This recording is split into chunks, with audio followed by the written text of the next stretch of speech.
இடி இடித்தது மழை அடித்தது அடித்தது புயலும் மலை உடைந்தது அலை எழுந்தது எழுந்தது பிரளயம் கல்லோடும் உள்ளோடும் காற்றோடும் போராடி பல்லாண்டு வாழும் இனம் பொறி விழுந்தது பலம் எரிந்தது கிரிந்தது நதியும் நுகி கரிந்தது நிலம் சரிந்தது தெரிந்தது பருவம் அங்கார கூத்தாடி அனலுக்குள் நீராடி மேலேறி வந்த இனம்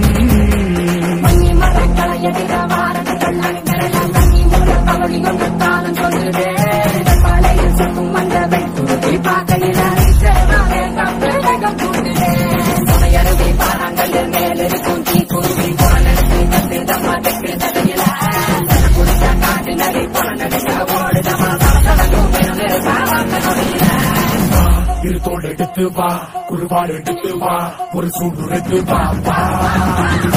இருத்தோடு எடுத்து வா குருவாடு எடுத்து வா ஒரு சூடு எடுத்து வா